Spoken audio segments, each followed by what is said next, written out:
Fantastic. Jonathan, I'll start with you. Would you like to introduce yourself to us? Tell us who you are, what you do. Absolutely. So my name is Jonathan McLatchie. I am the host and founder of the Apologetics Academy, which is a regular online interactive webinar where I bring on speakers from across the theological and philosophical spectrum to present on topics of interest to Christians, especially those that pertain to the question of whether or not Christianity is true. My passion and heartbeat in life is to promote an intelligent, rational and evidence-based Christian faith. I've just completed my PhD studies in biology at the University of Newcastle, pending revisions. So that's basically what I do. Fantastic. How did you get into doing this kind of stuff, debating? Is this something you've always been interested in?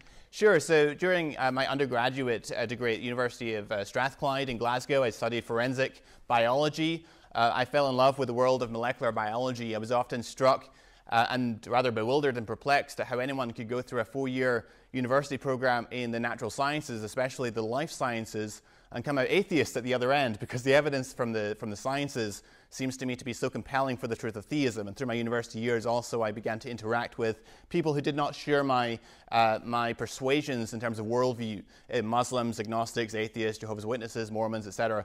And so I became very interested in these questions of how we know what we think we know. Fantastic. Lovely meeting you. We're really looking forward to hear you speak. Alex, introduce yourself to us. Tell us a bit about who you are, what you do. My name's Alex O'Connor. I run a YouTube channel called Skeptic, where I essentially just respond to philosophical claims that I don't find convincing, one of which is the arguments for the existence of God. I essentially challenge claims rather than making them. Most of the time there are certain things that I do believe in and do advocate on my channel, but a lot of the time on my channel is spent listening to claims, like the claims that I presume we're going to be hearing this evening in a few moments, and responding to them and seeing if they hold water. Fantastic. So your YouTube channel has got quite big nowadays. I think it's up to over 300,000 subscribers, is it? Not quite, disappointingly. Not quite. No, Almost well, it's getting there, yeah. Maybe. Yeah. What kind of got you into YouTubing, and how do you find that? What kind of made you get into it? Just fell into it. I made some videos that just by chance picked up some popularity on Reddit and elsewhere, which made people move over to the YouTube channel and subscribe, and I thought I'd continue to make similar videos, and that just happened to be videos like the ones I still make, just responding to religious claims. And you're studying here at Oxford? That's right, yeah. What do you study? Philosophy and theology. Fantastic. And what sort of motivated you to get into? I would have done straight philosophy if they did it at Oxford, which they don't. You have to join it with something, and I wasn't going to do a modern language, and I certainly wasn't going to do physics or something like that. No real subjects for me. So I decided to go for theology, I suppose in a case of keeping your enemies closer. Fantastic. We're really excited to hear from you speaking today as well. Before we start, the event tonight is hosted by the Oxford Intercollegiate Christian Union, and we're really passionate about engaging with different perspectives from people, and it's really exciting that we're all here tonight to be able to join in doing that together. Whatever perspective you have, you're very welcome here, and we really, really appreciate you being here. So the plan for the evening is each speaker is going to do a short 10-minute opening speech, and then they're going to each do rebuttals on each other's points for 15 minutes. They're going to lead a conversation, and then at the end there'll be a 5-minute speech from each of the speakers to close off their time, and then we're going to have a time of Q&A together. That's the broad plan. It may change slightly during the evening. Who knows? Spontaneity. To start the evening, we're going to have the wonderful Jonathan to come and speak to us, so let's give him a round of applause as he goes up.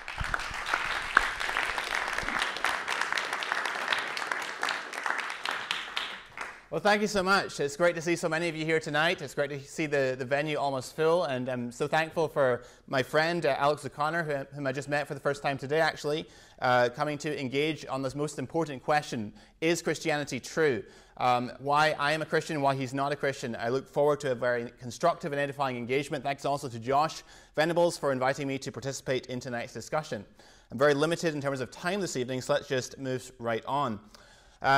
I want to begin with this quote by C.S. Lewis in his book God in the Dock, Essays on Theology and Ethics. He says, "One must keep on pointing out that Christianity is a statement which, if false, is of no importance, and if true, of infinite importance. The one thing it cannot be is moderately important." And Christianity is a statement which has profound implications for who we are and our identity. It has profound implications for where we will spend eternity.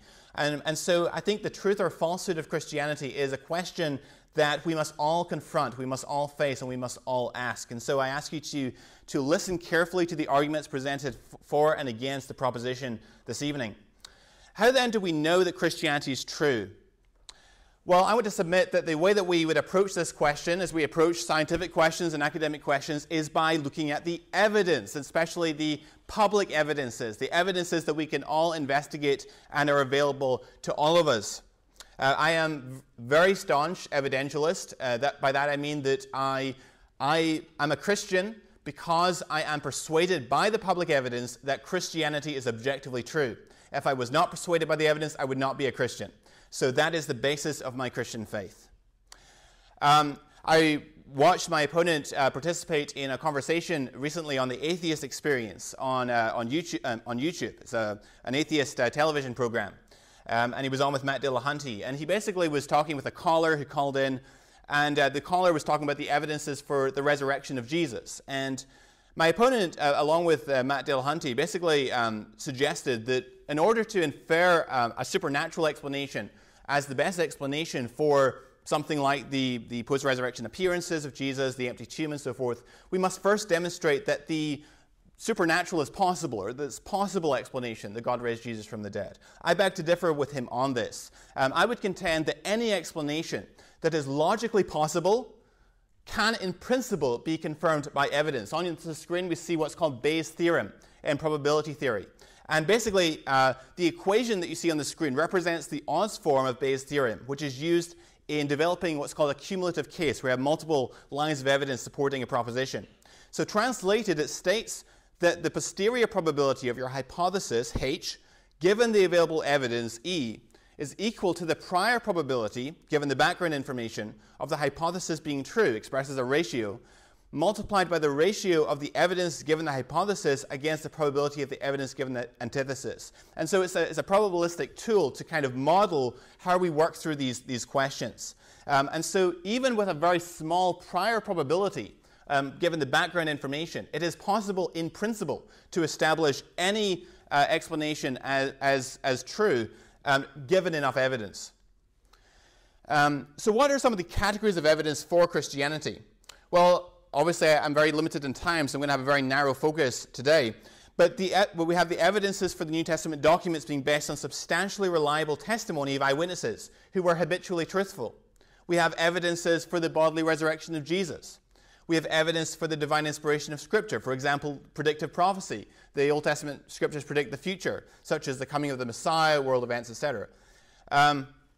And so I'm just, for the sake of today's discussion, going to be focusing on the evidences for the bodily resurrection of Jesus from the dead, which I think confirms that Christianity is true. We can talk about that later as well.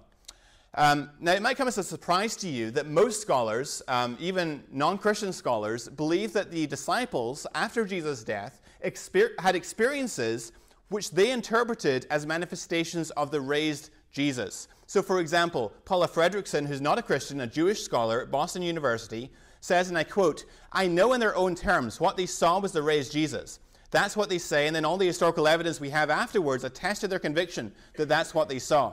I'm not saying they really did see the raised Jesus. I wasn't there. I don't know what they saw. But I do know, as a historian, that they must have seen something."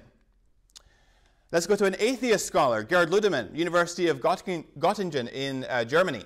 He says it may be taken as historically certain that Peter and the disciples had experiences after Jesus' death in which Jesus appeared to them as the risen Christ. Now, of course, they don't accept that Jesus really did rise from the dead. They just believe that the disciples had experiences which they interpreted as appearances of the raised Christ. There's a number of reasons for this. One is in 1 Corinthians 15, Paul quotes an ancient creed. He says, "For I delivered to you as of first importance what I also received, that Christ died for our sins in accordance with the Scriptures, that he was buried, that he was raised on the third day in accordance with the Scriptures, and that he appeared to Cephas and then to the 12. Then he appeared to more than 500 brothers at one time, most of whom are still living, though some have fallen asleep. Then he appeared to James and to all the apostles." Now, I am happy to discuss the creedal nature of this creed as time allows in the discussion, but I want to just focus for a moment on what Paul says next. Paul says, "Last of all, as to one untimely born, he appeared also to me. For I am the least of the apostles, unworthy to be called an apostle, because I persecuted the church of God. But by the grace of God I am what I am, and his grace towards me was not in vain. On the contrary, I worked harder than any of them, though it was not I, but the grace of God that is with me. Whether then it was I or they, so we preach and so you believe. So he thus assumes the Corinthian Christians understand the message he's now preaching concerning the resurrection of Christ had previously been proclaimed to them by the apostles themselves. In other words, the apostles themselves, the eyewitnesses allegedly to the resurrection, claimed Jesus had been raised from the dead. Now, what are some criteria for unreliable eyewitness testimony? Well, some studies have shown that under the following conditions, eyewitness testimony is especially unreliable. When the events happen quickly, over a period of seconds or minutes, or if the participants are strangers to one another, or where there's a weapon present, such as a knife or a gun. However, the nature of the claimed appearances, I want to suggest, are very public. They involve Jesus appearing to multiple people in groups at once. They are multisensory, involving not just sight, but hearing, group conversations, physical contact, etc. And they are extended across time, according to the narratives that we have in the Gospels and Acts. So it was extended across, according to Acts 1, 40 days. So it wasn't just one brief and confusing episode. We also have evidences that the disciples who claimed that Jesus had been raised from the dead were at least sincere in that belief. We have, for example, the voluntary sufferings, their willingness to suffer and die for their faith in Christ. What did the New Testament writers have to gain by making up a new religion? They faced hardship, torture, martyrdom, death. Why would they die for a known lie? Many people will die for something they think is the truth, such as Muslim terrorists blowing themselves up and taking innocent people with them, but no one dies for something that they know is a lie. And these disciples who claimed that Jesus had actually appeared to them and had conversations with them were in a position to know whether or not what they were saying is true. Moreover, the martyrdom of Peter and James, the Lord's brother, are especially well attested. We can talk about the evidence for that later. I'd like to ask the skeptic, how much would it take to convince you that your elder brother was the Yahweh of the Old Testament to the point of martyrdom, right? Something pretty radical. Maybe a resurrection would do it. So I think the evidence is from martyrdom, especially the martyrdom of Peter, who denies the Lord 3 times to save his own skin, so fearful is he of crucifixion. And also James, the Lord's brother, is very good evidence, at least for the sincerity of the resurrection claim. And so then, finally, in summary, I want to say that an avalanche, and I haven't been able to do this justice at all this evening, but an avalanche of varied cumulative evidence demonstrates that the Gospels and Acts are based on the testimony of credible eyewitnesses, and that they are substantially trustworthy. I'm very happy to talk about the evidence bearing on that later as time allows. I could literally go on for hours and hours upon end, that the Gospels and Acts indeed are grounded fundamentally in the testimony of eyewitnesses.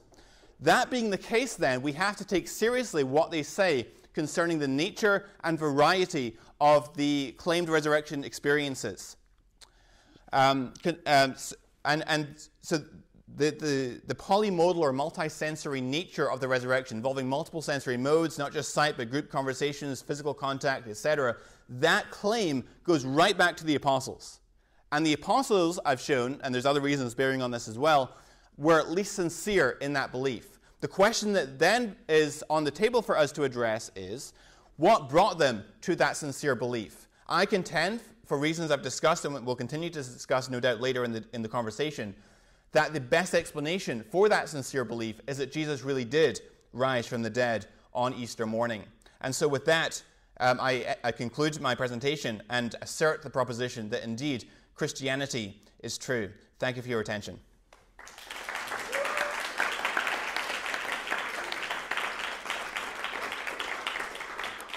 Thanks very much, Jonathan. That's fantastic. Next up, we're going to have Alex go up and speak for us. Let's give him a round of applause as he goes up.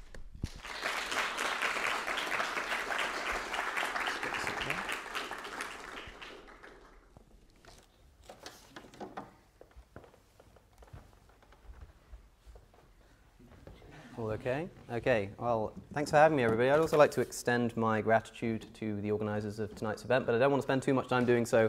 I want to jump into some of the meat of what we've been talking about. So, the evidence that's been presented thus far, and admittedly we haven't had much time to go through it, has been biblical. And that's because the only evidence that there is available that can come close to proving the bodily resurrection of Christ is biblical. You have the Gospels and you have the epistles. There are references, it seems, in some historical documents, such as the writings of Josephus, the first century Jewish historian. However, the historical consensus is very plainly that this was a forgery by later Christian writers. It's very clear that Josephus wouldn't have written about Jesus rising from the dead and being Christ as a Jew. So the vast majority of historians reject that out of hand. In fact, Christian historians too, and they don't use it for that reason. So we're left with just the Gospels and the epistles. Now, the Gospels, of course, were written a generation or two after the events that they portray, and it's very easy to see how stories can adapt over that kind of time. One thing that we have to be careful of is to ensure that we are providing a sufficient level of justification for the severity of the claim. Now, if I were trying to prove a simple historical claim that that Jesus Christ existed, for instance, it probably wouldn't take too much. It would take as much as trying to prove that Socrates existed or that Julius Caesar existed. But we're not just talking about a normal historical claim. We're talking about something far more extraordinary than that. And I'd like to ask you what it would take to convince you, just as I've been asked what it would take to convince me. What would it take to convince you that somebody had risen from the dead? And I think that it takes more than what we are presented with this evening. The Gospel accounts are, for a start, contradictory and filled with mythology, even in just the resurrection story. For instance, we can talk about the empty tomb. How many women discovered the empty tomb? The Gospel of John says it was 1, Matthew 2, Mark 3, and Luke even more than that. Now, this may seem a complete irrelevancy, and of course it doesn't affect the story in any significant manner. However, remember what we're talking about here. We're talking about the inspired word of God reporting on what is the single most important event in human history, if true. And I think that internal consistency is the very least we could expect from the sources which we're relying upon to provide us with evidence for that occurrence. There are also other instances that makes us that should make us skeptical that these are historical documents, such as the fact that it's only in the book of Matthew that there is presented the idea that there was a great earthquake and that angels moved the stone away from the tomb and allowed Jesus to rise from the dead. You would have thought that the other gospel writers would have at least noticed that, and if they did, probably would have included it in their narratives, but they didn't. Elsewhere in the Gospels, you've got contradictions, not just related to the resurrection story. For instance, the story of Lazarus, who in the book of John is raised to prove that Christ is who he says he was, and yet in the book of Luke, the same Lazarus first is revealed to be, in fact, a fictional character because he appears first in a parable, and secondly, when it is asked if Lazarus can be raised, Jesus says no, he shouldn't be, because if they're not going to listen to Abraham and the prophets, then they're not going to be persuaded by that either. And that is just a blatant contradiction. So again, I stress these are small contradictions, but the claim is so large that we should expect at the very least historical accuracy. Another thing that should give us cause for concern with the Gospels and the Epistles, but I'll start with the Gospels, is what appears to be instances of mythology. And one of the hallmarks of mythology is what some people have called plagiarism in quite a derogatory manner, but I don't think so. It's the same as any myth travels throughout time. You see different incarnations. For instance, I'll take an example that was given by Dr. Richard Carrier, who I know that Jonathan has debated on my friend Justin Brierley's show at least once. He points out that in the book of Luke there's a story of Cleopas who travels from Jerusalem to Emmaus, and upon that road, just after the body of Christ has disappeared, and when on that road Christ appears and reveals the secrets of the kingdom, and Cleopas goes and tells everybody. Now, conveniently, Cleopas means tell all or proclaim. Now compare that to the earlier Roman story of Proculus traveling to Rome, after Romulus's body had vanished. Romulus appears to Proculus and reveals the secrets of the empire, and Proculus then goes and proclaims that too. And of course, Proculus also means proclaim. And the similarities between these stories are too many to be mere coincidence. They travel on a road that is precisely 14 miles long. They're both traveling from a mountain to a valley, and so on and so on. It's very clear that the story is borrowed. Now, does this mean that there's no historical accuracy in the Gospels? Of course not. What it means is that the Gospels are riddled with myth, and it's not an easy task to discern what is history and what is not. And if the only evidence that we really have for a bodily resurrection comes from within these texts, then we should be incredibly skeptical before we try to accept it. Now again, consider the level of the claim here. Allow me to elucidate with an example. If I were to claim to you that Alfred Hitchcock had risen from the dead, what would it take to convince you? If you saw a similar presentation with the same kinds of historical facts that have just been presented and the same kind of appeals to Scripture, but the claim was, instead of Jesus rising from the dead, Alfred Hitchcock, would any of you be convinced? I certainly wouldn't be. Now, imagine I say that I have a set of texts that are not internally coherent. They're not confirmed by any other historical data, and elsewhere within these sources there's myth and allegory, and we can't really tell which is which. And it's these texts that have given me the evidence that Alfred Hitchcock rose from the dead. This certainly would not be enough for any intelligent person to accept, even just if the claim was not as extraordinary as somebody raising from the dead. But with the level of the claim, I think we should require a whole lot more than this. Imagine you found a book on nutrition, and it contained a similar level of inaccuracies. The chapters contradict each other, and you become convinced that somehow the recipes may be allegorical in some areas and not in others. And then the book makes an outrageous claim, like that you should cut fiber from your diet entirely. Would you trust that claim? Of course you wouldn't. And that's not just because the claim is so ridiculous. It's because you have evidence that the book is not trustworthy. Now, again, we're limited in time, and there's more to be discussed here in terms of the evidence that's been provided. But one thing I want to point out is that this is something of an irrelevancy, because there's still a whole lot more that needs to be done. The resurrection does not automatically prove divinity. This is not a point that I think is pressed enough. For instance, let me give you an example. Imagine I were to say to you that rape is sometimes permissible if the victim is attractive enough. What would you think of me if I said such an awful thing? You'd think I was some kind of moral monster. But then I say, oh, no, sorry, I forgot to mention, I rose from the dead the other day. Are you going to be any more convinced by my moral claim? I don't think so. And this is even if I were to prove that I'd risen from the dead. If I say, yeah, you should trust my moral claims, and you should trust my extraordinary historical claims and truth claims, if I claim that the earth is flat or whatever it may be, simply on the basis of the fact that I rose from the dead, I don't think you'd be all too convinced. And that's even if I was able to prove to you that I had risen from the dead. What we're dealing with is not just a case where we know someone's risen from the dead, but where we have maybe some good reason, maybe not to believe that he might have risen from the dead.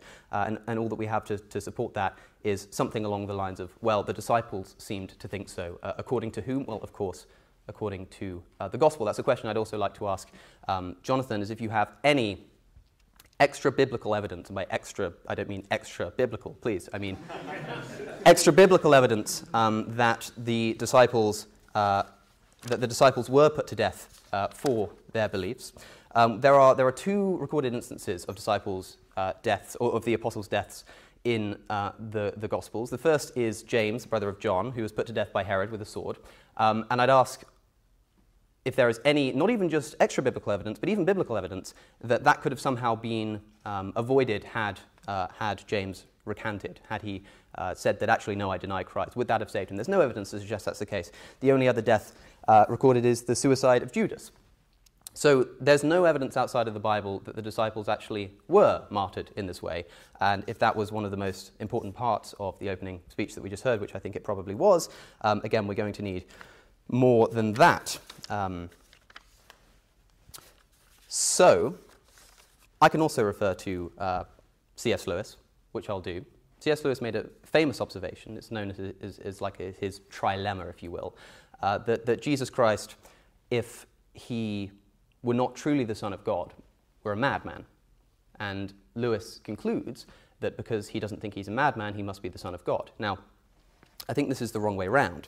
So this would be like, if you take the example that I just gave you of me coming up with some incredible moral claim, this would be like somebody saying that unless Alex really did rise from the dead and is therefore really the Son of God, then his moral claims about rape would be absolutely absurd. No, it's because the claims are absurd that we should be skeptical of the source from which they come. So I think we need to work at it in the other way around, and I don't have much time left. I'm hoping to get some kind of warning. I have no idea where I'm at. 30 seconds. Okay, well, that's not quite enough time to go over all the immoralities that I found in the Bible, but we'll discuss those in the rebuttal period, I'm sure, which is, for instance, the advocacies for slavery, the condemnation historically and in the modern day of homosexuality, and the disparagement of women. I think that these things should suggest to us that if we find them morally indefensible, then we should find indefensible the doctrine from which they spring, because of course part of Christianity is an objective moral framework, and so if the moral claims are false, then so must be the doctrine that they come from. So if you disagree with these moral claims, then you have two options. It's either to find some way to make them moral, reinterpret the gospel or the Bible or elsewhere in the Bible to make them moral, or accept that the faith from which they spring is flawed. And there's plenty more to discuss, but I think because I'm out of time, we should save that for the next period. Thank you for listening.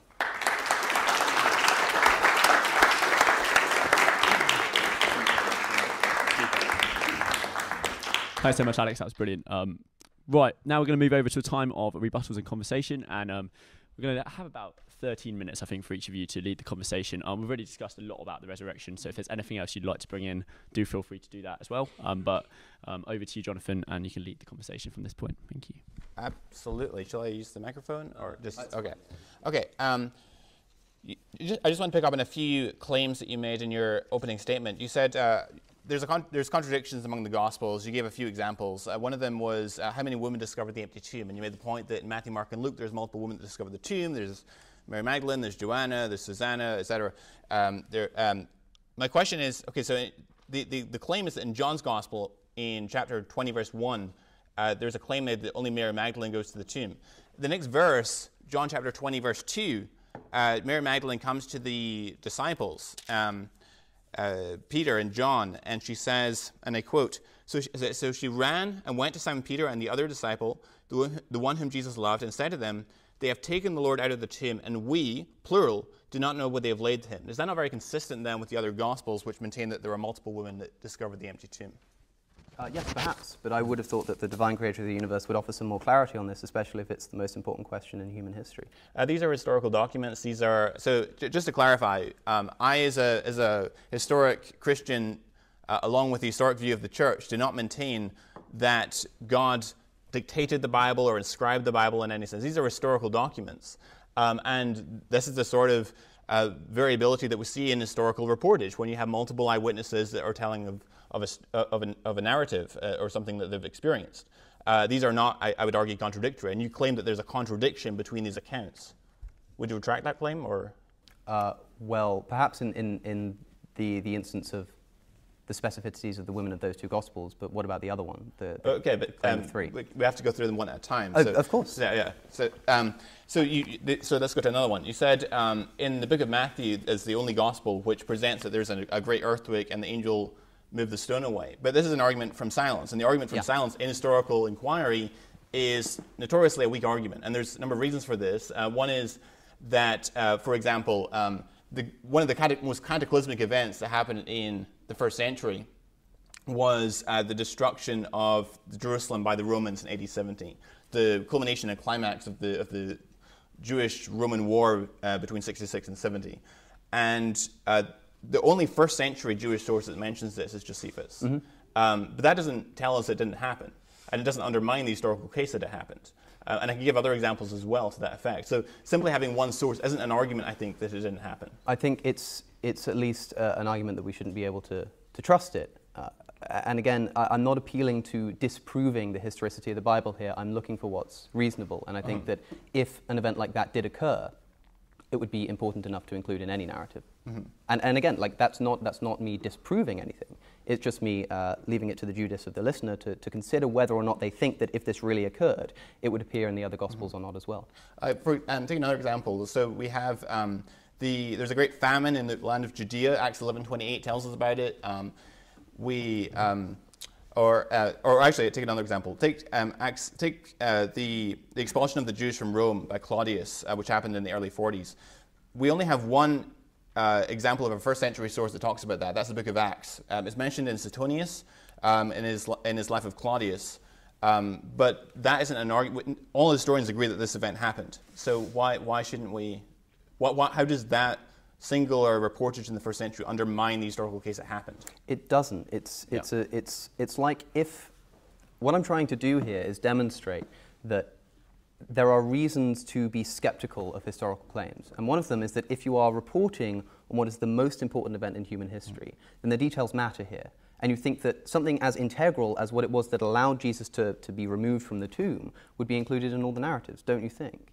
No, I don't think that there's any mandate for all the Gospels to report exactly the same thing. Otherwise, we'd suspect them of collusion. I mean, actually, one of the wonders of the fact that we have 4 Gospels and not just one is that we can actually put them together and cross-check them. And this is actually why we have such a good case for the Gospels being grounded in eyewitness testimony, because we have cases where they interlock with one another, where one question is raised by one account, which is answered in passing by another account, so they fit together. So that's, I think, an advantage rather than a disadvantage when we're doing historical inquiry. Would you not agree?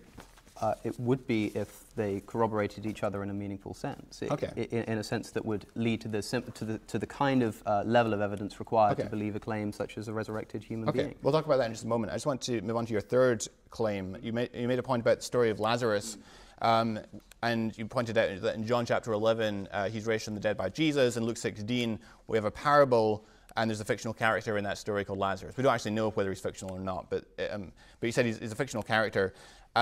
Is it not possible these are two different Lazaruses? I mean, we have different Marys, we have different Johns, different Jameses, so why is this a problem? Because the stories are so similar. It's two instances of a person called Lazarus and somebody wanting to raise him from the dead. And in fact, they could be two different people. It's a common name. Imagine it's Lazarus and Anthony, if you will. The point of the matter is that in one instance we have somebody being risen from the dead by Christ, and in one instance Christ refusing to do precisely that. Right, but you're the one that made the claim. There's a contradiction here, so you have to demonstrate these are the same Lazarus. There's a contradiction in Christ's action, whether or not they're the same person. Okay, so let's go back to the claim about. But I mean, do you agree with that? Like that, it doesn't matter if they're the same person. I think you haven't made your case that these are the same Lazarus, and there's a contradiction here. Okay, so imagine that they're not the same Lazarus. No problem with that. Yeah. That doesn't detract from the point that these narratives contradict each other. Okay, elaborate.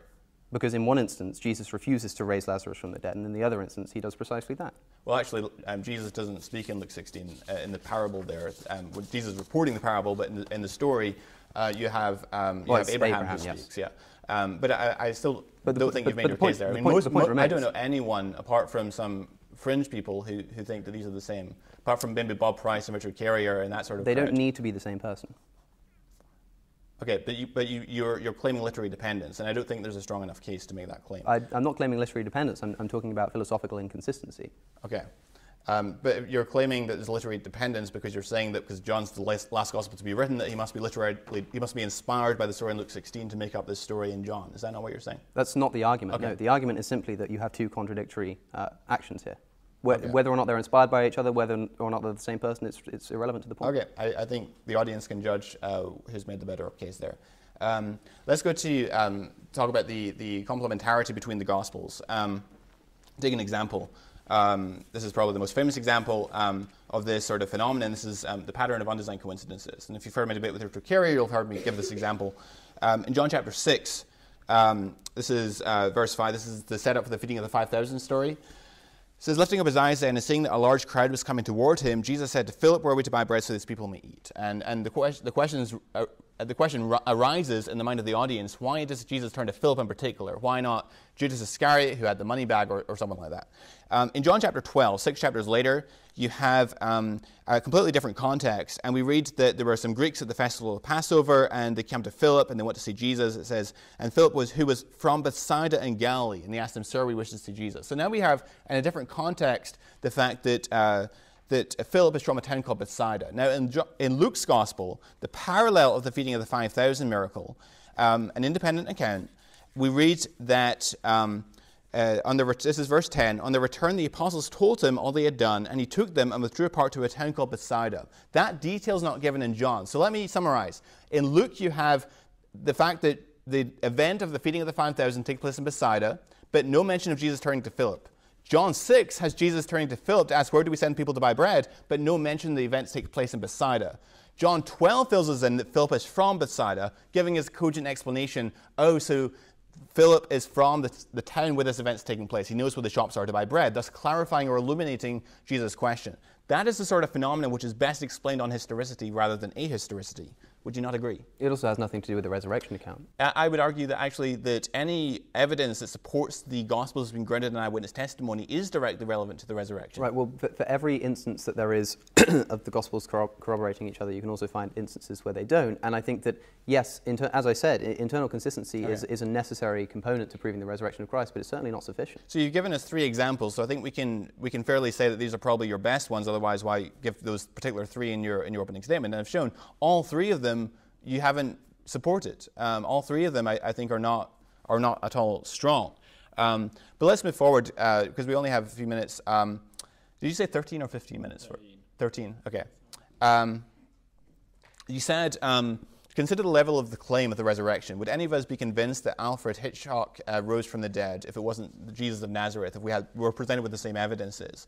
And my response to that is that when we're dealing with the resurrection of Jesus of Nazareth, we're not dealing with some miscellaneous bloke, some town, some obscure village that nobody's ever heard of. But we're talking about Jesus of Nazareth, who has a theological backdrop, if you will, who's surrounded by this theological backdrop. We have the ministry, life, and resurrection of Christ is the culmination and climax of the Hebrew Scriptures. And so we have plausible, independent reason to think that God has motivation for raising Jesus from the dead. And so I think that the prior probability, based on the background information, is not nearly as low as is often touted or claimed by the atheist community. What would you say to that? Well, what evidence do you have to suggest that that's the case? That the idea that Jesus is the fulfillment of Hebrew prophecy kind of relies on the very conclusion that you're trying to prove, surely. Right. So when we study the Hebrew Scriptures, for example, we see Jesus, I think, is clearly foreshadowed in some of the feasts, like the Passover, for example, the slaughtered lamb and the blood that was smeared on the doorposts, and the angel of destruction would pass over these homes, and it parallels kind of the gospel. We see very clear, explicit passages, I think, in Isaiah 53, which you're familiar with, I'm sure, which I think point very forcefully towards the truth of the gospel. And so it seems that as I read the Hebrew Scriptures, there's this culmination and climax in the person of Christ. Yeah, so you have the Bible confirming the Bible. It's not a frivolous point to make that these things could have been designed to fulfill the Hebrew Scripture. For instance, I'm sure you'll be familiar with the virgin birth controversy with, is it Isaiah 7:14? Yeah, Isaiah 7:14, yeah. And the Hebrew word used there is alma, which does not mean virgin. Yeah. But because the New Testament writers were reading the Greek version of the Old Testament, they saw the word parthenos, which means virgin, and so they create this story of a virgin birth. So that kind of story, don't you think, seems to suggest that the New Testament writers were trying to fulfill Old Testament prophecy, even when that Old Testament prophecy didn't actually say what they thought it said. Right. So on the virgin birth thing in Isaiah 7:14, I have a lot to say on that, so I don't have time right now, but if you want to come back to it in your cross-examination, I'll be very happy to go into that. You pointed out that you asked me a question. Do you have any extra biblical evidence that disciples were put to death for their beliefs? Yes. For example, Clement of Rome at the end of the 1st century mentions the martyrdom of Peter. He also mentions the martyrdom of Paul. You have sources in the 2nd century that talk about, or actually even late 1st century, you have James, the brother of Jesus, and Josephus. In volume 20 of Antiquities of the Jews. 2nd century, you have also attestation to the death of Peter and James, who are the best attested, and there's evidence bearing on the other ones as well. And John 21 anticipates the death of Peter by crucifixion, and if John was written at the end of the 1st century, 90 to 95 probably, then it seems very unlikely that he would have included that story and attributed it to Jesus, that prophecy, if it hadn't happened when he was writing. So we have very good evidence. I should have said contemporary extra biblical evidence, which is of course what I meant, but also the point remains that there's no evidence to suggest that they could have escaped this fate by recanting their faith. Okay, so on that point, we can, I think, show that their willingness to die for their faith or to suffer martyrdom for their faith. Well, who says they're willing to die for their faith? I mean, they would have been put to death for what they did. It's not like. But we do know that in 64 AD there was a great fire in Rome, and Nero, Tacitus tells us, placed the blame for that fire on the Christians, and so there was intense persecution on Christians specifically, and so their beliefs were bound to get them into trouble, and so they knew when they became Christians that that's what they were getting themselves into. But that's 13 minutes. Yeah, so. Yeah. Over to you, Alex. Take the lead. Sure. I want to move things in another direction because the event that we're doing here was kind of presented as a why I am a Christian / why I'm not. Yeah. And so instead of just discussing the claims as to why you are a Christian, I want to discuss some of the ideas as to why I'm not. And many of those involve moral cases, which I'm sure you've spoken about ad nauseum before, but perhaps we can rehash it. I want to ask what might seem a very silly or frivolous question, but it's not. And I don't want you to try and clarify this with questions like, is it really God? How could I know? Presuming we could know that it was God. Presuming we could know that's the voice you're hearing. If God asked you to shoot up a primary school, would you do so? I don't actually answer hypothetical questions of that nature, and there's a reason for that, because I don't believe that that is consistent with God's character, so I don't believe that in principle God would ask me to do that, so I don't answer hypothetical questions like that. I think a better reason to not answer that question is because whichever way you answer it, it demonstrates something wrong with the position that you're holding. Okay, elaborate on why you say that. If you say that you would, then it demonstrates that a religion like Christianity can drive people to do some fairly immoral things, and I doubt that you would say that you would do that. But if you say that you wouldn't, then you claim that there's some kind of moral standard that exists outside of God. So I believe that God is just and God is good, and so I believe that everything that God instructs or commands is consistent with His character, which I don't believe shooting a school would be. And how do you understand what justice is? So I believe that there's two primary sources for our concept of morality and justice, which is number one is that God has inscribed a moral law in our hearts. So when Moses comes down the Mount Sinai with his tablets and the Ten Commandments, the people of Israel didn't say, "Oh gosh, I didn't realize you weren't to commit adultery or kill people," right? No, they had already this moral law inscribed in their hearts because we bear the imago Dei, the image of God. Secondly, we have, of course, the scriptures as well. On the first point, I think that actually there is an element of people not immediately having the moral code in their heart. For instance, when my brother realized that his homosexuality is not in line with Christianity, I think that he would have had a question like, really, I'm not supposed to do that. I don't think it's as straightforward, and if it were as straightforward as just having the moral code onto our heart, then we wouldn't need the scriptural revelation of morality in the same sense. But if your conception of justice is based in God, then you can at least imagine a scenario in which God asks you to do something which goes against what you originally believed to be His moral character. Right. You could be, I mean, you surely must admit that you could be wrong about your conception of what justice is and what God's goodness really means. And what I'm asking you is that if God commanded you to do something which contradicts your understanding of good, but you know must be in line with God's understanding of good, would you do it? Right, so there's a biblical precedent for this paradox, which, as you know, is Genesis 22, where Abraham is instructed by God to take his son Isaac and take him to the region of Moriah, one of the mountains that he would tell him about, and there sacrifice him as an offering unto the Lord. And Abraham knows that God has banked or has placed the promises of the nation of Israel and the salvation of the Gentiles on this son Isaac. And so it seems very strange that now God's asking him to go and kill this son on Mount Moriah. And so, of course, you know the story. They got Mount Moriah, and at the top there's a deliverance, there's a ram provided, and there's a great substitution made for Isaac. And Hebrews makes the point that Hebrews 11 makes the point that Abraham believed that God would raise Isaac from the dead even if he had taken his life, because Abraham trusted that God really had placed the promises of his covenant on Isaac. I don't think God would ever ask me to do that outside of that framework, if that makes sense. Yeah, it's a different story though, because of course God didn't actually want Abraham to sacrifice his son. He just wanted to show his willingness to do so. Yeah, exactly. I don't know if you had children, what would you do in his position? So I don't believe that it would be consistent with God's character well, to ask let me put it simply. I'd say no. Mm-hmm. So I don't answer hypothetical questions of that nature. Right. Because you're asking about counterfactuals, where the world could have been, and I prefer to talk about what we actually have evidence for and what the facts are. Right, but the reason I'm asking you this is because there are things within the moral code of Christianity that I find objectionable, and so I don't understand how I can be expected to throw caution to the wind and follow that doctrine regardless if you wouldn't be willing to do the same. Again, I don't think that this is consistent with God's character, so I don't believe that He would ever ask such a thing. And also, when we're dealing with epistemology, like how do we know that God really has spoken in this way?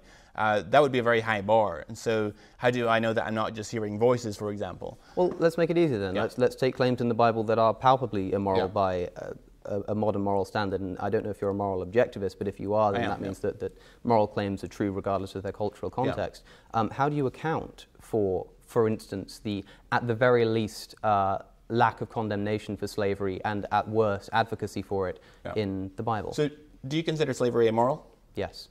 But you're a moral subjectivist? Depends what you mean by moral subjectivist. And now you're doing a Muhammad hijab on me. That would be okay, so I'm going to address the question, but yeah, first I want clarity on this. That would be a tu quoque fallacy, which is just to say you as well, which is just to sort of say that it's hypocritical to make a claim like that. Look, I'm not the one who's claiming moral objectivity here. Okay. You're claiming that there is moral objectivity. Okay. You claim that the source of that moral objectivity has provided certain ethical codes, and so you're the one who has to justify that they sit together. Okay, so you wouldn't say slavery is wrong then? You just say that, in my opinion, I don't like it. Is that correct? No, I would say that it is wrong with reference. So the subjectivity of morality doesn't lie at the level of the action, it lies at the level of the motive. I'm a psychological utilitarian. I think that all action is motivated by desire, and the only thing that's desired is pleasure, but I think that there are objective derivatives you can take from that. I know for a fact, or I can't know for a fact in certain instances, but at least in principle there are objective facts to be known about how to achieve that end goal. So when I say that something's wrong, what I mean is that that is not the best way to achieve the shared end goal. But in that sense, I can say that it is wrong, yes. Okay, so let's move on then to actually address the question on slavery. Repeat the way you worded your question again on slavery. Well, I can't remember, but something along the line, because it was the reason I was asking you about the case analogous to Abraham, which is that there are certain things in the Christian doctrine, and if you want to know why I'm not a Christian, one of the reasons for that is because I can't throw my weight behind a doctrine that fails so utterly to condemn one of the worst atrocities in human history. Okay.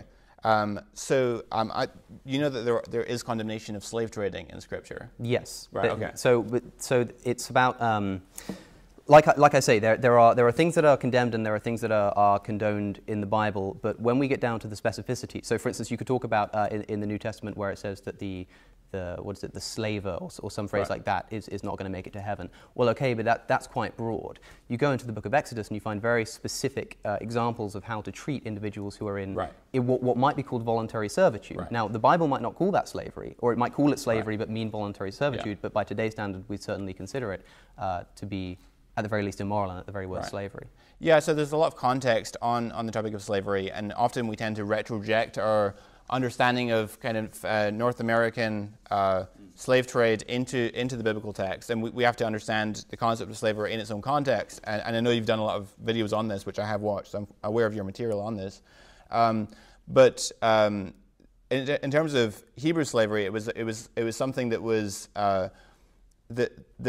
when someone it was often a voluntary way of paying off debt. So if you entered into debt and you couldn't pay it, then you could volunteer yourself into slavery as a way of paying off debt. You're familiar with that? I'm sure. So let's take that as the context in which we're working in. So it's a kind of voluntary debt payment agreement. It's like an employee-employer kind of contract situation. So imagine that we're in such a situation in the modern age.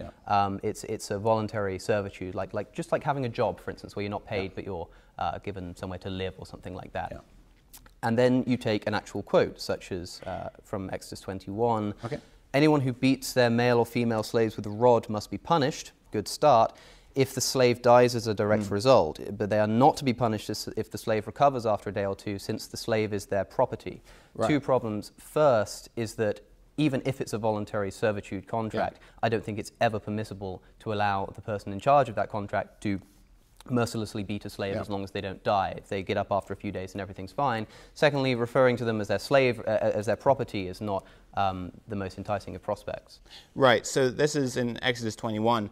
But so the argument is that so is it permissible then for a slave master to beat his slave to the point of death within a strike of death, and then he gets away with it? Basically, that's the moral objection that's made. But when you look at the context of this text in Exodus 21, we see that it goes on to say, when a man strikes the eye of his slave, male or female, and destroys it, he shall let the slave go free because of his eye. If he knocks out the tooth of his slave, male or female, he shall let the slave go free because of his tooth. I don't think it's literally talking about eyes and teeth, but it's making a more general point that if someone is abusing his slave and beating him such that he's causing bodily harm, then there's punishment for that the slave gets to go free, the guy's going to lose his... Well, that can't be the case if in the verse that I quoted, we're talking specifically about beating a slave with a rod, and it doesn't just say, I'll remind you, that this slave shall only be punished if they die. It says the slave will be punished if they die, but they are not to be punished if the slave recovers after a day or two. Recovery implies physical injury,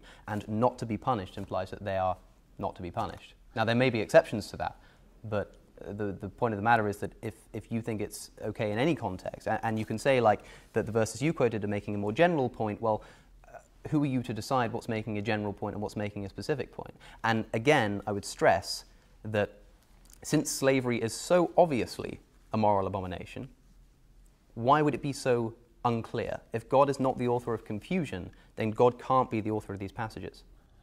So slavery in the North American, 19th century sense certainly is an abomination. But the slavery in the biblical sense, at least in the Hebrew sense, is I think it has a lot of context which we can get into.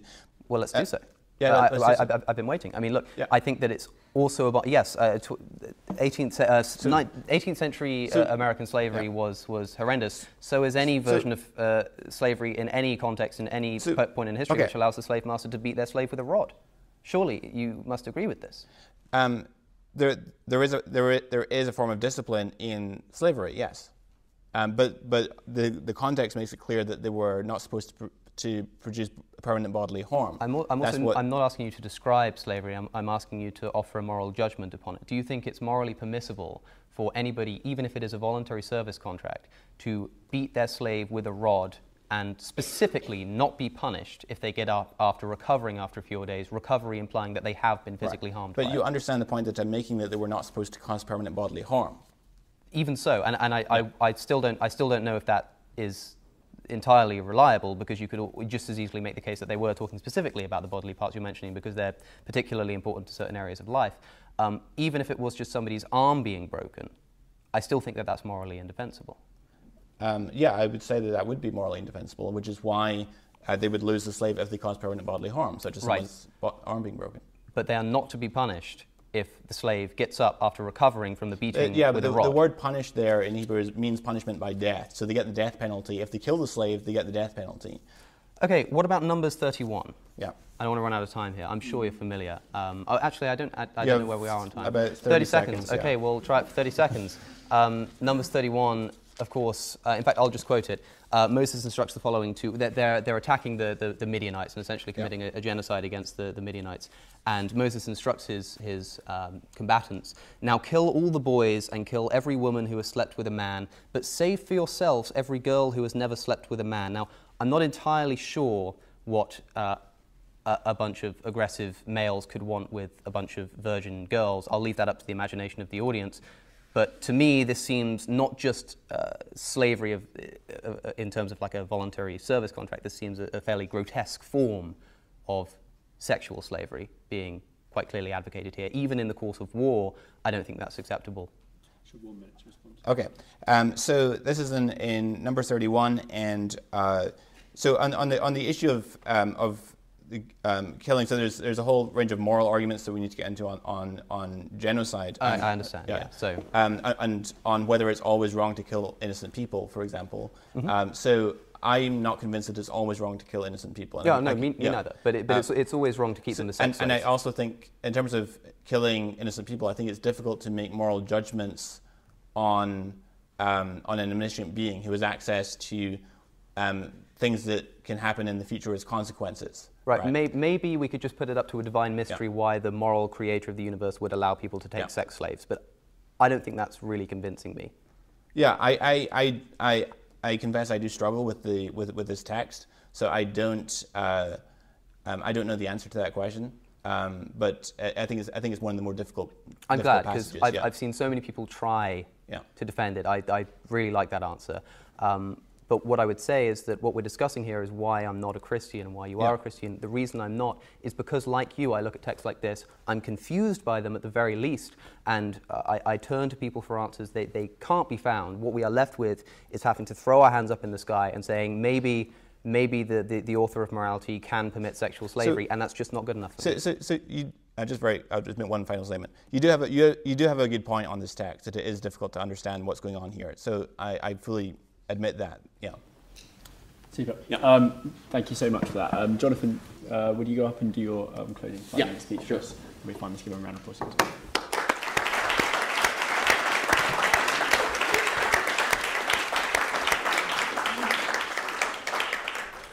Well, you'll recall in my opening statement, I presented a case for the bodily resurrection of Jesus, specifically the historicity of the bodily resurrection of Jesus.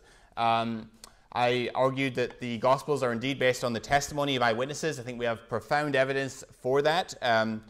Although unfortunately not been able to do that topic justice this evening, on that basis then I argued that we have reason to think that the nature and variety of the post-resurrection appearances indicates that that the best explanation for the claim that Jesus had risen from the dead and appeared in that way to the early disciples is that Jesus really had been raised from the dead, in view of the fact they were at least sincere in that belief. And so I think we have a very strong case to make that Jesus really did rise from the dead, and he claimed that his resurrection from the dead, in numerous passages that one could cite, would be the ultimate vindication of his messianic divine credentials. It's something that's prophesied and foreshadowed throughout the Hebrew Scriptures from beginning to end. Unfortunately, we haven't been able to do justice to that either. I think it provides a very powerful, even overwhelming cumulative case for the truth of the Christian worldview, that Jesus rose from the dead, and that becomes the culmination and climax of the Hebrew Scriptures. I want to go back then, zip back to the quote I gave at the beginning of my opening statement concerning C.S. Lewis, who said, Christianity is a statement which if false is of no importance, and if true is of infinite importance. The one thing it cannot be is moderately important. And I think then, if Jesus really is who he claimed to be, if he really is the Son of God, if he really is the Messiah, if he really is the Yahweh of the Old Testament, then that has profound implications for our identity and who we are. It has profound implications for where we will spend eternity. And so I would urge you to not let this be the end of our conversation this evening, but rather only the beginning. I want all of you to go home and to research the public evidences bearing on Christianity. Yes, there are questions that are difficult to answer. Yes, there are questions that even seem that there are no satisfactory answers. I don't shy away from that. I've been consistent in saying that in my public presentations. However, the question is not, are there difficult objections or questions concerning the veracity of the Christian faith? The question rather is, are there more substantive and more numerous objections to believing the gospel or to not believing the gospel? When we have reason to think that the gospel is true, indeed overwhelming reason, then we can start to say, okay, so even if I don't have a robust, fully worked out explanation for this difficult question, I nonetheless have reason to think that there is some such explanation. And so the gospel, which I think that the evidence overwhelmingly supports this evening, starts with an understanding of God's holiness, that God is holy, he's just, he's righteous, and he's perfect. And as such, he must come against sin with perfect justice and integrity. And since we have rebelled against God and violated his law, we are culpable before a holy God. We come under his wrath and just, fierce indignation. And since God is rich in mercy, he has, in the person of Christ, walked among us, stepped into this world, and according to God's foreordained plan, according to his righteous decree, he went to the cross. And on the cross, he absorbed the judgment and the wrath that we deserved. That wrath and judgment and guilt and shame that was our just deserts because of our sin, because of our rebellion against a holy God. Christ, when he walked among us, lived every single moment of his life perfect before a just and righteous God. That should cause us to marvel, because you and I have not spent even one single moment of our lives perfect before God. But Christ spent every single moment of his life worshiping God as he ought to be worshipped, praising him as he ought to be praised, serving him as he ought to be served.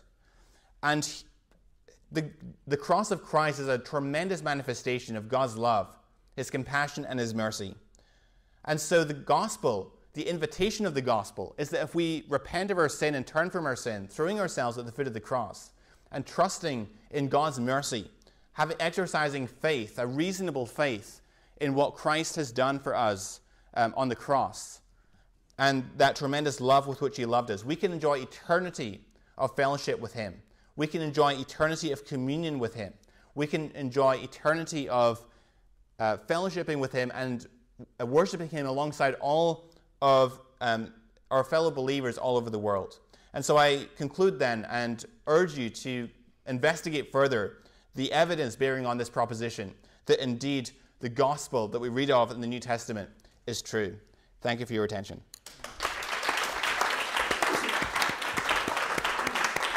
Thanks so much, Jonathan, and over to you, Alex, for your final statement.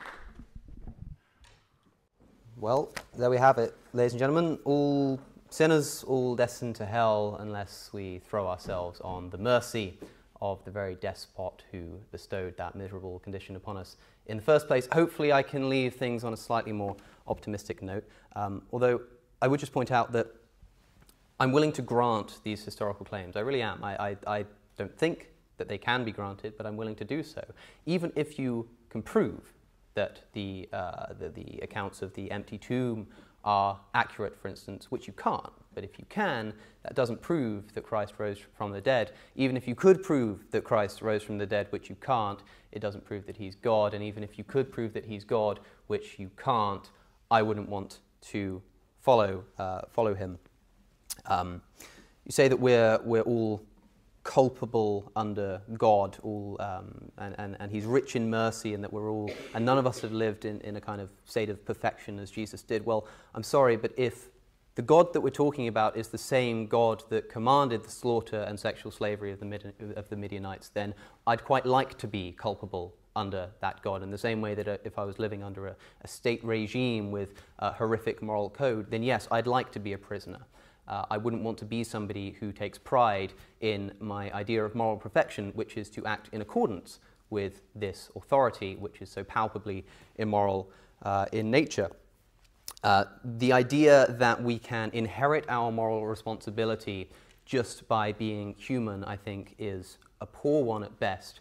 I don't think that we should be told that unless we throw ourselves on this particular religion, that we are all unworthy of the life that we were supposedly created for. It reminds me of somebody saying, it's a lovely life you have here, and I'm glad you're enjoying it. I'm going to hold a shotgun to your head now and tell you to kiss my feet, and you should do so. And don't forget to be grateful that I've given you the mercy to make that choice for yourself.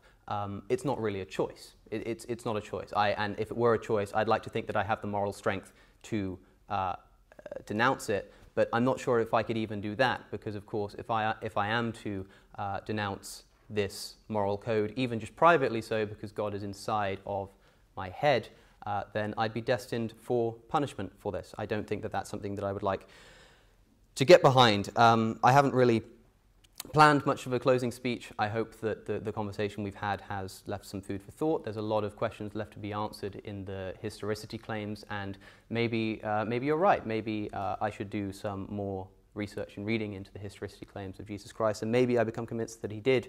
In fact, not only was he put to death, and not only did the disciples really become convinced that there was somebody walking around calling himself Jesus Christ, but that he really did raise from the dead.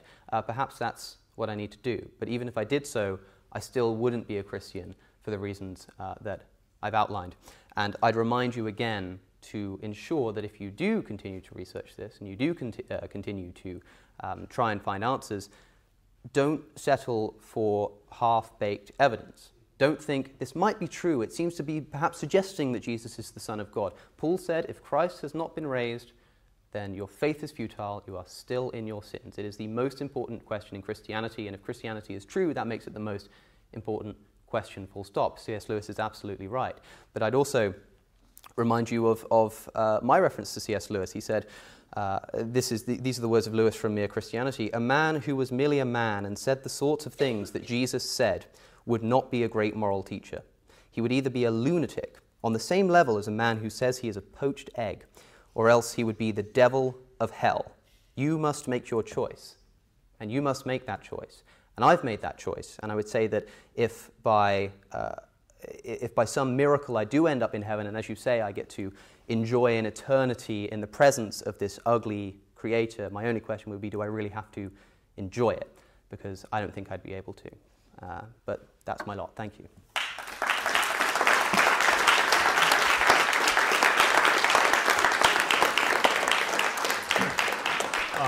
Thanks so much, Alex. It's been a wonderful night of discussion. We've really enjoyed it. We've got just over 10 minutes to have questions from the floor.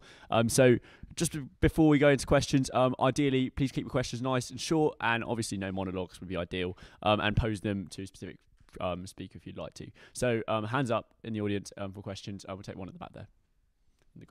First off, thank you for the debate, very good, and thank you to Jonathan. He had me on his show a while back. I want to give a C.S. Lewis quote as well. So this is from The Problem of Pain. It's not an exact quote, but here was his argument that he used. He said, from the doctrine that God is good, we can confidently conclude that the suffering of animals is an illusion, because they cannot learn from their suffering and they don't deserve it. Unfortunately for Lewis, in the decades since, we've got very, very strong evidence that animals do suffer. And we also have evidence that they've been suffering for hundreds of millions of years before humans ever existed. Also, to reference the slaughter of the Canaanites, if you think of the Amalekites, the Hebrews were ordered to kill not just the humans, but also their animals. So it seems like there's a real problem here of animal pain. It looks like God is commanding it in the slaughter, and also he allows it for hundreds of millions of years. And C.S. Lewis, if we use his logic, we should follow it through and say, well, there can't be a perfectly good God, because he wouldn't allow it. Super brief answer to that, since you've got quite a few questions. Absolutely. On the slaughter of the Amalekites and the Canaanites, etc., just very briefly, there's a lot that can be said on this. I recommend Paul Copan's book, Is God a Moral Monster, as well as Did God Really Command Genocide by Paul Copan and Matthew Flanagan. Very briefly, one thing that's often overlooked on that is that in Exodus 23, there is actually an evacuation of the Canaanites from their land. You can read it for yourself. God sends hornets and angels before the people of Israel to drive out most of the Canaanites, so their numbers are actually substantially depleted. On the issue of animal suffering, that's a difficult question. There's a number of responses that have been offered to that. Bill Dembski, for example, in his The End of Christianity, argues that actually the fall with respect to its cause and effect relationship is retroactive. That is, that there's basically, he envisions there being two worlds that intersect at the Garden of Eden. You have the world that God intended, and then outside the Garden of Eden you have the world into which they are banished, which is prepared in anticipation of the fall. On the problem of suffering, going on a bit, do you want me to take another? Do you want me to wind up, or? I just have something to say on this as well. I have to disagree with you here. I don't think it is a difficult question. C.S. Lewis, you'll notice, ladies and gentlemen, is very good at posing dichotomies and questions, but absolutely awful at answering them. He says, look, you've got a choice. Jesus is either a moral monster, the son of the devil and a madman, or he's the literal son of God. And he goes the wrong way. He says that it's either the case that God is a moral monster or that animals are incapable of suffering, and he goes the wrong way. Look at the outcry when the UK government decided to opine that animals can't feel pain. It was an immeasurably immoral thing to do, and I think that anybody who claims that the suffering of animals is not real and not worth thinking about in an ethical sense is deluding themselves. And I think that you're either going to have to come up with some kind of theodicy that includes animals. I don't think we can just fall back on some idea like Lewis has that animals can't feel suffering. And like you say it's a difficult question. It's only a difficult question if you believe that God exists, and that the God that exists is the Christian God, and that not only do human beings, who I don't even think that we are deserving of the kind of punishments that he has in store for us and the suffering that he bestows upon us, but also animals it's inflicted upon animals as well. It's only a difficult question if you have to believe that. I can just say it's a very simple question. Animals do feel pain, and that's a bad thing. Yeah. Okay. Any other questions? Lad in the blue there. I'd like to ask both of you, what's kind of your opinion on Christians who maybe do regard God and religion as only moderately important and or take the claims on faith rather than on evidence, and maybe what would you say to them? Yeah, I would say that one should always ground their beliefs on evidence. I feel very strongly about that. I think, and I think that most, if not all, Christians at least have an implicit or tacit evidential faith. I think when Christians read through the Bible, they see certain evidences, even if they couldn't articulately express those. But I certainly think that as one matures in the Christian life, one should be able to express and articulate those evidences in a cogent way. I think you're right to point out that Christianity, if true, is the most important thing in the world. That's one of the reasons I study theology, because if the things that we're discussing here are true, then it's something I should be spending all of my time thinking about. Right. However, the same could be true of any other religion, and is true of any other religion. If other religions are true as well, then they become the most important thing.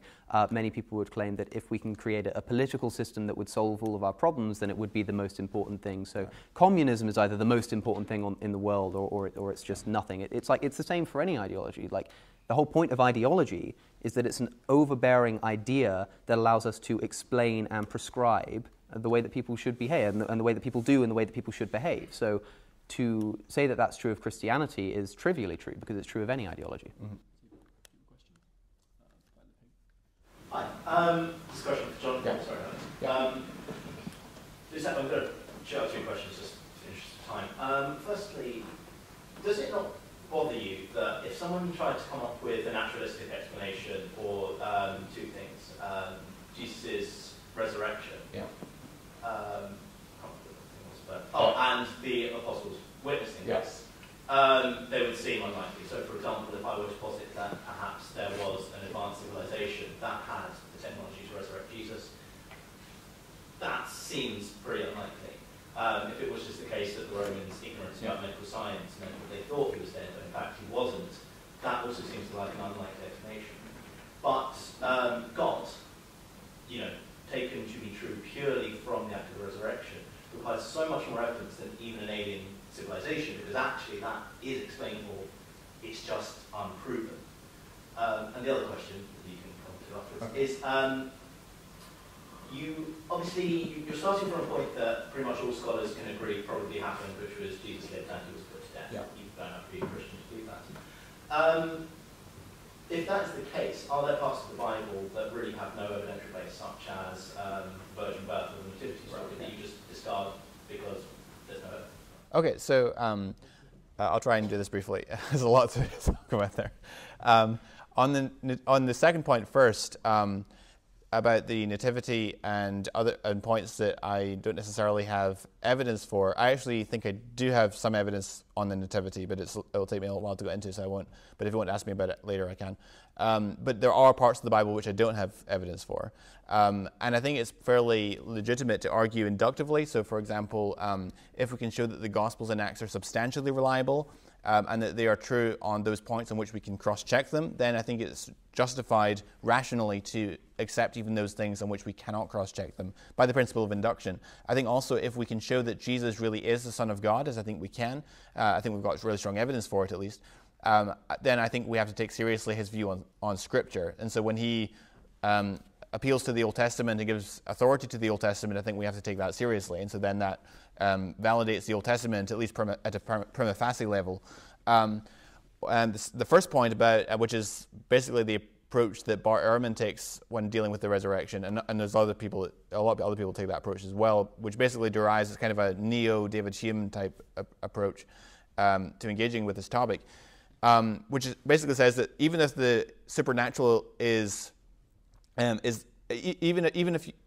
a highly improbable natural explanation is still more probable than the supernatural, because a miracle by definition is the least probable explanation. I'm actually not so persuaded that that's the case. I think that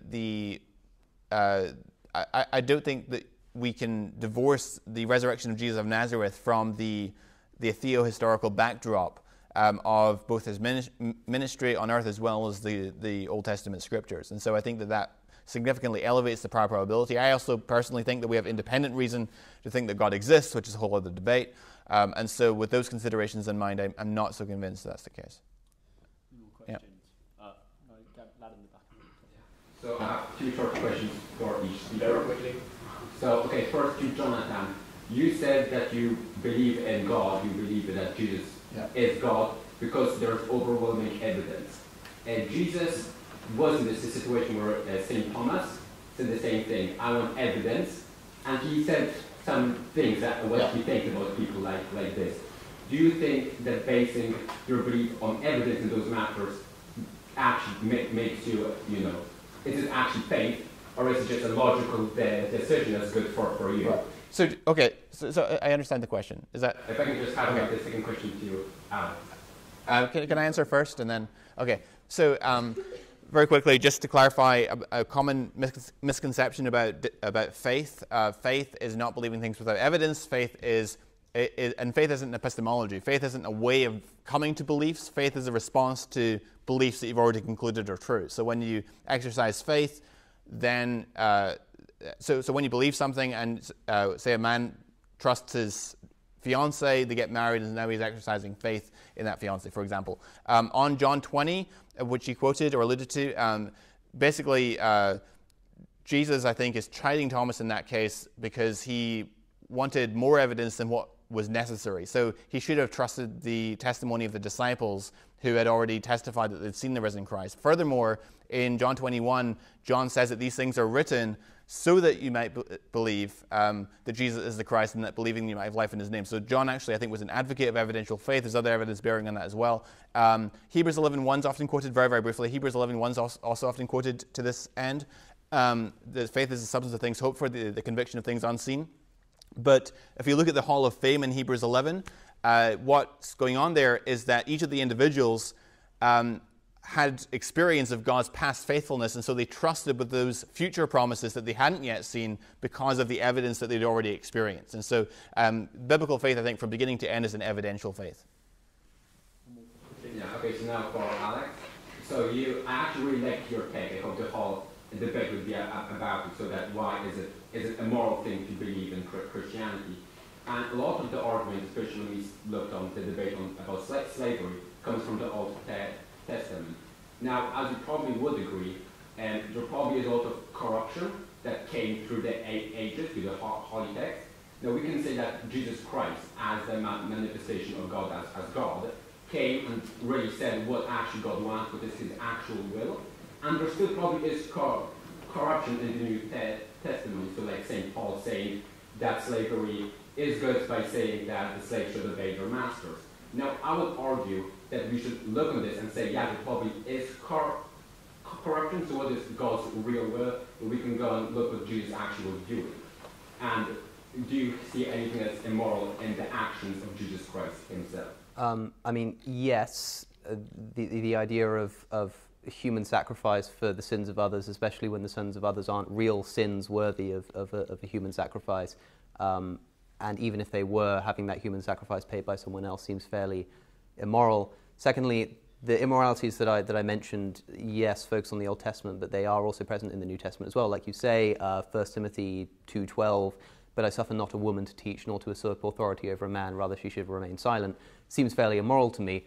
And you're right, that could be due to corruption. In fact, a lot of people have suggested that Paul didn't actually write that specific phrase in Timothy.